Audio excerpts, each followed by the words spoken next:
उपभोक्ता का जो मांग वक्र होगा वो पहले वाले मांग वक्र से बाईं ओर।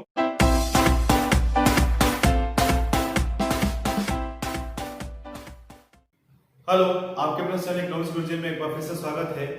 जैसा कि आपको पता है कि हम मांग की अवधारणा चैप्टर स्टडी कर रहे हैं। इसी में आगे बढ़ते हुए आज इस वीडियो में हम समझेंगे कि मांग में विस्तार तथा मांग में वृद्धि में क्या अंतर होता है और मांग में संकुचन और मांग में कमी में क्या अंतर होता है। मांग मात्रा परिवर्तन और मांग में परिवर्तन, इन दोनों के बीच में जो डिफरेंस है वो सिंगल डायग्राम में, एक ही डायग्राम में हमने यहाँ पर पिछले वीडियोस में समझ चुके हैं। और अगर आपने अभी तक उन वीडियोस को नहीं देखा है या फिर इस चैप्टर से रिलेटेड जो भी पार्ट्स हैं उनको आपने नहीं समझा है, बेसिक्स को नहीं समझा अच्छे से, तो उन सभी के लिंक मैं इस वीडियो के डिस्क्रिप्शन में मेंशन कर रहा हूं, ताकि आप पहले उन वीडियो को देखें, उनके बेसिक्स को समझें, तो ही आपका जो नॉलेज है वो थोड़ा अप हो पाएगा। और आज जो हम ये समझ रहे हैं डिफरेंस, दो बेसिक अगर आपको पता होंगे तो इन डिफरेंसेस को आप अच्छे से जान पाओगे। तो शुरू करते हैं। डिस्क्रिप्शन आप जरूर चेक करें, डिस्क्रिप्शन बॉक्स में मिल जाएंगे आपको सभी लिंक। मांग में विस्तार और मांग में वृद्धि में क्या अंतर होता है, इसको यहाँ पर डायग्राम के साथ समझेंगे। और डायग्राम में आपके साथ ही बना रहा हूं ताकि आपको पता चले कि डायग्राम कैसे ड्रॉ करना है एग्जाम में। डायग्राम कैसे ड्रॉ करते हैं आपको घर में प्रैक्टिस करना है, यहाँ पर देखते हुए कि डायग्राम कैसे बन रहा है, और हूबहू वैसा ही डायग्राम आपको भी बनाना है उसी तरीके से। बाकी मैं डायग्राम पहले से ड्रॉ कर सकता था और इसी वजह से यहाँ पर आकर 2 मिनट में डिफरेंस बता दूं तो कोई दिक्कत नहीं, पर मैं चाहता हूं कि आप समझें, जाने कि डायग्राम किस प्रकार से बनाते हैं ताकि आपको कोई दिक्कत नहीं हो। तो हम शुरू करते हैं। मांग में विस्तार की डायग्राम बनाना है। तो विस्तार में आपको पता है कि हमेशा जो उपभोक्ता होता है वो एक ही वक्र पर ऊपर नीचे गमन करता है। तो इसके लिए हम यहाँ पर एक वक्र बनाएंगे। ये आपको पता है एक्स एक्सिस होता है, यहाँ पर ये वाई एक्सिस है। यहाँ हम लेते हैं वस्तु की कीमत को और यहाँ पर हम लेते हैं वस्तु की मांग मात्रा को। और इसके लिए हम एक मांग वक्र बनाते हैं। हमने यहाँ पर एक निश्चित कीमत स्तर लिया है, ओपी कीमत स्तर। इस ओपी कीमत स्तर पर उपभोक्ता बिंदु ए पर है और मांग मात्रा ओ क्यू के बराबर है। अब यदि कीमत में यहां पर कमी होती है, विस्तार कब होता है? कीमत में परिवर्तन के कारण। अब यदि कीमत में कमी होती है तो इस स्थिति में हम देखते हैं कि यहाँ पर कीमत जो थी पहले ओपी, अब हो गई है वो OP1।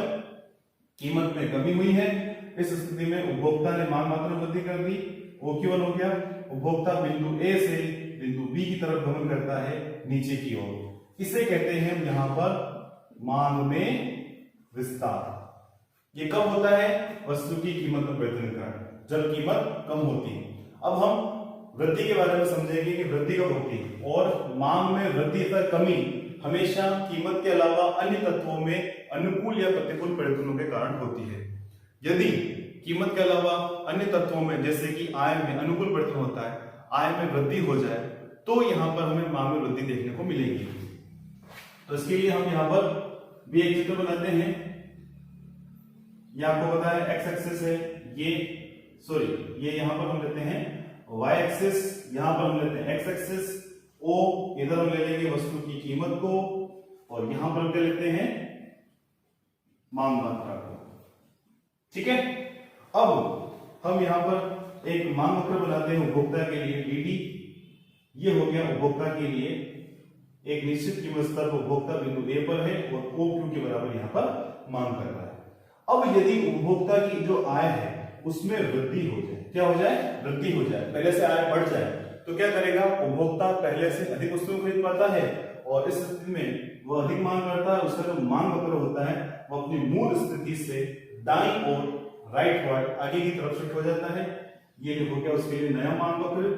उपभोक्ता उसी निश्चित कीमत स्तर पर पहले से अधिक वस्तु का उपभोग कर पाता है। ठीक है। और उपभोक्ता बी बिंदु पर आ गया है। तो आप इन दोनों में अंतर समझ सकते हैं। अब हम इस अंतर को लेते हैं। हमने डायग्राम तो बना लिया, चित्र तो बना लिया, पर इन चित्रों को बनाने के बाद हमें अंतर पे जाना है कि बेसिक अंतर क्या है। उसमें सबसे पहला अंतर है कि मांग में विस्तार वस्तु की कीमत में कमी के कारण होता है। ठीक है। जबकि मांग में वृद्धि वस्तु की कीमत के अलावा अन्य तत्वों में अनुकूल परिवर्तन, जैसे कि उपभोक्ता की आय में वृद्धि होती है तो मांग में वृद्धि होती है। मांग में विस्तार के संदर्भ में उपभोक्ता एक ही वक्र पर ऊपर से नीचे की ओर संचलन होता है, गमन करता है, जबकि मांग में वृद्धि में उसी समान कीमत स्तर पर उपभोक्ता पहले से अधिक वस्तुओं की मांग कर सकता है। उसके लिए मांग वक्र राइटवर्ड दाईं तरफ शिफ्ट हो जाता है। ठीक है, तो ये मेन बेसिक डिफरेंस है। पहले आपको वो कीमत के बारे में लिखना है, यहाँ पर कीमत के अलावा अन्य तत्व, इसमें फिर स्थिति लिखनी क्या होता है, इसमें क्या होता है वो लिखना है, और थर्ड वाले डिफरेंस में आपको डायग्राम बताना है। ठीक है, इस प्रकार से आप यहाँ पर इसके इन दोनों के बीच में डिफरेंस क्या है वो अच्छे से इजी वे से एग्जाम में बता सकते हैं, कोई दिक्कत नहीं होगी। अब हम बात करते हैं मांग में संकुचन तथा मांग में कमी में अंतर। अब संकुचन वाली बात आ रही है, संकुचन भी क्या होता है, एक ही मांग वक्र पर होता है। तो इसको समझने के लिए वापस हम भी यहाँ पर वापस एक डायग्राम बनाते हैं। हमने यहाँ पर वही ओ एक्स एक्सिस लिया, ओ वाई एक्सिस ले लिया, यहाँ पर होती है वस्तु की कीमत, आपको पता है, और यहाँ पर हम लेते हैं मांग मात्रा, सभी को पता है आपको, पिछले वीडियोस में हम पढ़ चुके हैं।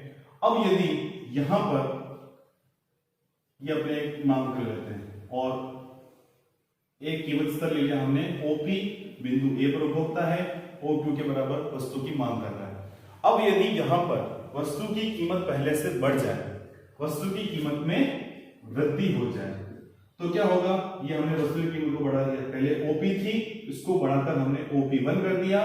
तो इस स्थिति में आप देख रहे हैं उपभोक्ता पहले बिंदु ए पर था, अब बिंदु बी पर आ जाएगा और वस्तु की मांग जो है मात्रा पहले से कम कर देगा और वो ओक्यू1 के बराबर सिर्फ मांग करेगा। पहले ओक्यू करा था, अब सिर्फ ओक्यू, पहले ओपी कीमत पर ओक्यू मांग करा था, अब ओपी1 कीमत होने पर कीमत जब बढ़ी तो उसने मांग मात्रा में कमी कर दी और उपभोक्ता बिंदु ए से बिंदु बी की तरफ ऊपर की ओर चला जाता है।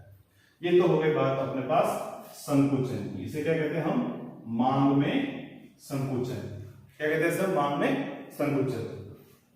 अब हम बात करते हैं कमी की।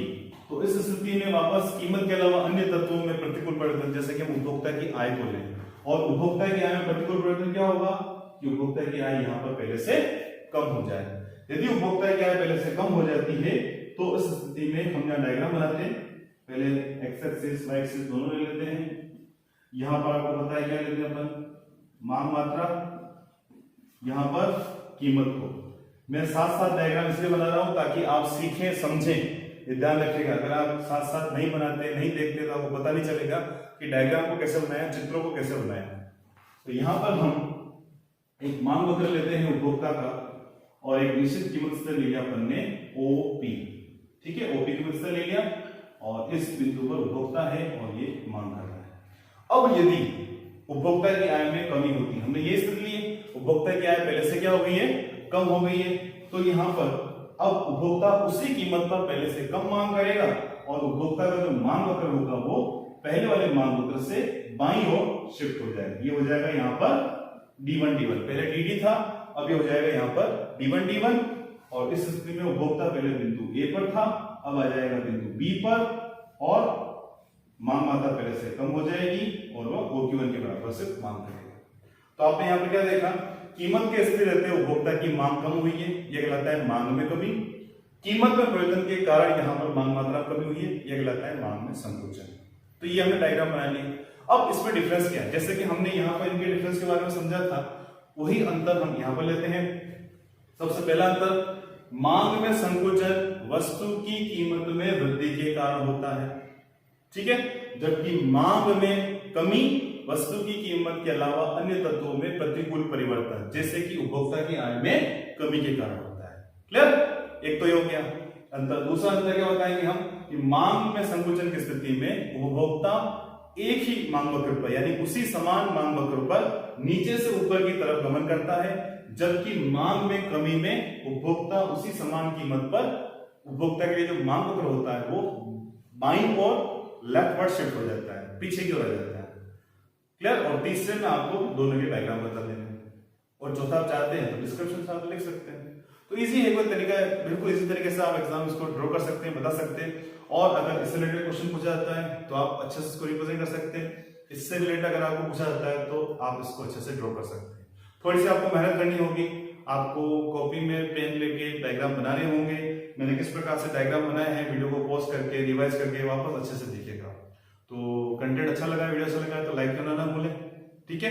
और अभी तक आपने चैनल को सब्सक्राइब नहीं किया तो सब्सक्राइब जरूर करें, साथ साथ बेल आइकन को भी प्रेस करें ताकि आने वाले वीडियोस की नोटिफिकेशन आपको जल्दी से मिल जाए और इकोनॉमिक्स के जो सिंपल ट्रिक्स जो है या सिंपल जो कंटेंट है वो आपको अच्छे से अवेलेबल हो जाए। मिलते हैं नेक्स्ट वीडियो में, फिनिश करते हैं चैप्टर को, खत्म करते हैं मांग की अवधारणा, फिर अगला चैप्टर जो है मांग की लोच उसको शुरू करेंगे। तो thank you, thanks for watching economics Guruji.